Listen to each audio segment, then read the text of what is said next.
to yet another fluid mechanics video, and in this section we are going to be doing capillary effect and ideal gas equation. So they are also exam based questions and I want us to pay attention. So now this is a clean tube of diameter 2.5 millimeter. We've been given the diameter there, and I told us that we should always write the given in the question whenever we are solving. So now the diameter is 2.5 millimeter, and you know that when it's in millimeter, it's going to be times 10 raised to the power minus 3 to put it in meter. So you have 2.5 times 10 raised to the power minus 3 in meter. Now we are done with the diameter part. Now it's immersed in a liquid with coefficient of surface tension this. So this is the surface tension, and we represent that as pi. So pi is equals to 0.4 Newton per meter. Then now the angle of contact of the liquid with the gas is assumed to be 139. So you indicate your angle also 139. Let me chip in something. When the angle is more than 90 degrees, it's going to lead to capillary depression. That means the answer will be in minus. So now the density of the liquid is this. Let's indicate the density also. The given density of 13,600 kilogram per meter cube. Then now we are asked to what will be the liquid? What will be the liquid in the tube relative to the free surface of the liquid inside the tube? That is the height. So we are dealing with height capillary rise. Now, but in this case, it's going to be depression because it's going to be minus. It's not rising, it's depressing.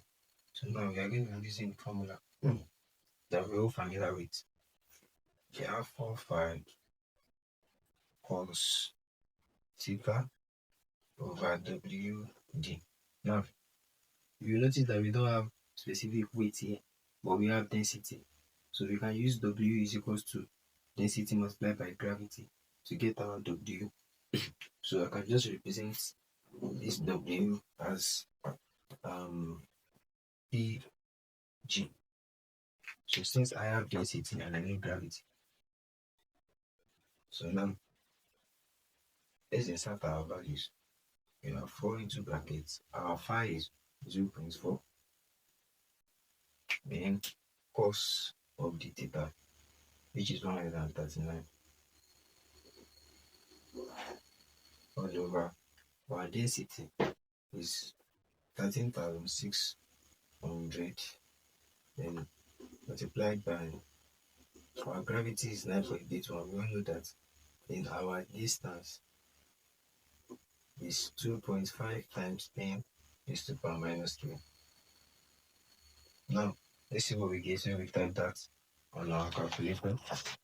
We are going to be having minus 3.62 times 10 raised to the power minus 3.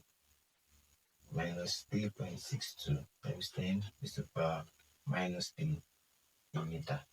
And you know when you are converted to millimeter, it's going to be times 10 raised to the power minus 3. So now reverse is the case. If it is times 10 raised to the power minus 3, that will be this will turn towards millimeter. So it will just be minus 3 times 6, minus 3.62 times 10 millimeter. There will not be this here again. This will change to millimeter. So we have minus 3.62. So you can see that it's a minus, and that is capillary depression. That's all for this capillary effect. We are going to be going to the ideal gas equation and the getting of the gas constant in the next question. Yeah. So now this is the next question, and in this case we are going to be doing ideal gas equation. And to get these two questions, you have to know the formulas that we're going to be using for both of them. Now, a gas weighs 16 Newton per meter cube. We are representing, I always told us that we should always represent all the given in the question before we start solving. So now, this is Newton per meter cube. That is the weight density.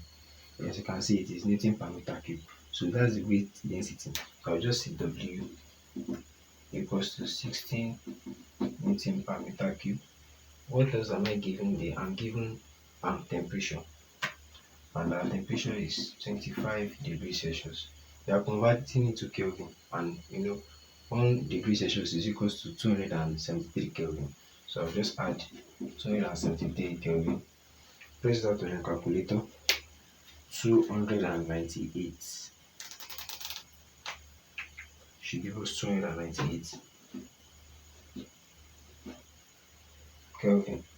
So what else are we given there? Absolute pressure. We're given pressure.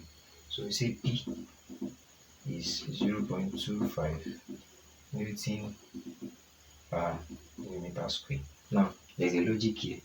You know, this millimeter is in inverse now, and it is carrying square.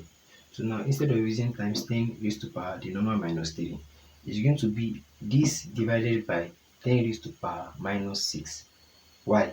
Because it is now over, it's not in the numerator, it's not in the denominator, and again it is carrying square. So 3 times 2, that will be 6. So it will be this number divided by, to change it to Newton per meter, it will be this number divided by times 10 used to by divided by 10 used to power minus 6 to give you the Newton per meter. So what am I saying? If you do that, you are going to be having 250,000 Newton per meter square. Remember that square above for this, it still remains for this. So now, what else are we given there? I think we have written all what we have. So now we are going to be determining the gas constant. The formula we are going to be using is going to be P density RT. So this is what we are using. So now we are using where P is the absolute pressure, this is the density, this is the gas constant R, and this is our temperature.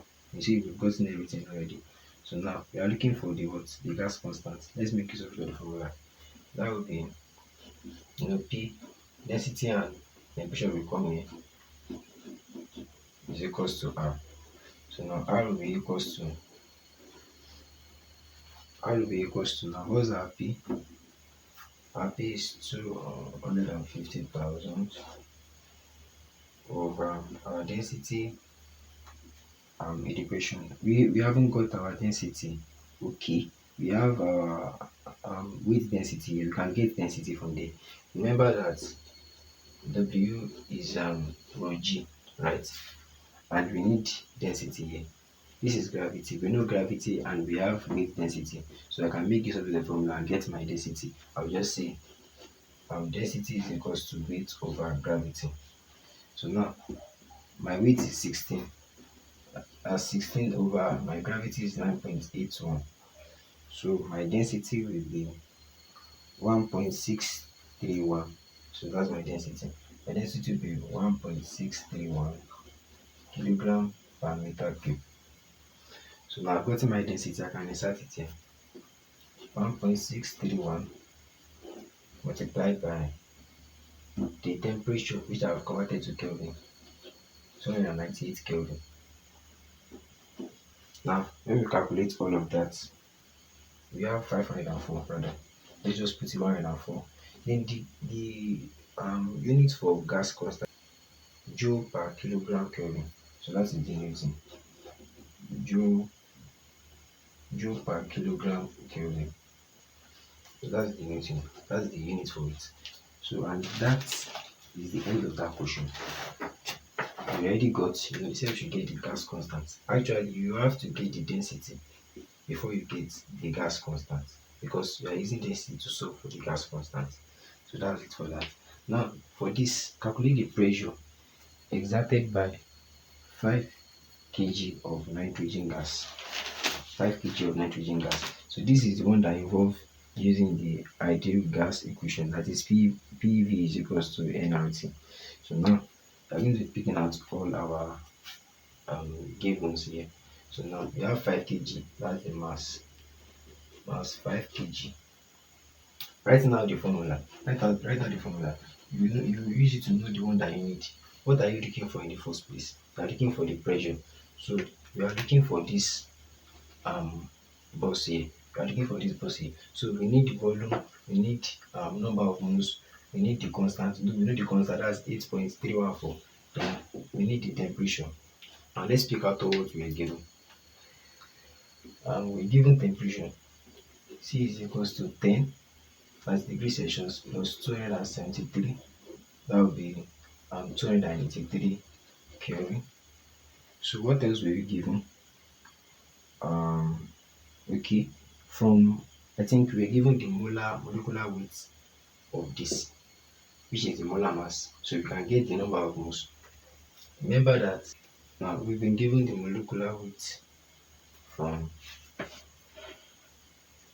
we've been given the molecular weight from the question, and we have it as 28 gram per mole. Molecular weight is always in gram per mole. Molecular mass or molecular weight. We have 28 gram per mole. So convert it to kilogram per mole, and that will be divided by 1000. When you divide 28 by 1000, you have 0.028. So it will be 0.0228 kilogram per mole. Now you can get, you know why I converted it to kilogram? My mass is in kilogram, and I want to use mass over molar mass. The kilogram must cancel kilogram. Kilogram cannot cancel gram. That's why I have to convert it. I have to convert it to kilogram here. So now I can just say number of moles is equals to mass over molar mass. So that would be 5 over 0.028. And even this one too was in gram, I will leave this one to in gram, and I will cancel each other. So now I'm calculating that on our calculator, and we're going to have 178.57. 178.57 moles. Now, I think we have, from what I see here, we have this already, we have this, we have this. Now, remains the volume. We're given the volume in the question. This is the volume. So we're given volume as 0.4 meter cube. So I think we are done here. We just insert it and get our answer. Make P submit to the formula. So P will be nRT over V. What was our N? Calculated our N. The number of moles. This is it here. 178.57 multiplied by the gas constant, which is going to be 8.314. That one is a constant. Then multiplied by the temperature, which is 283 Kelvin, divided by the volume, which is 0.4. Now, when we calculate that, we're going to be as a lot. 1 million, let me see very well, 52, 1,050,000, 382 Pascal. So you can convert it to millipascal. How do you do that? Times 10 raised to power minus 3. So you have it in millipascal times 10 raised to power minus 3. So you have 1050. You can put 0.3 if you like, millipascal. So that's it for this episode of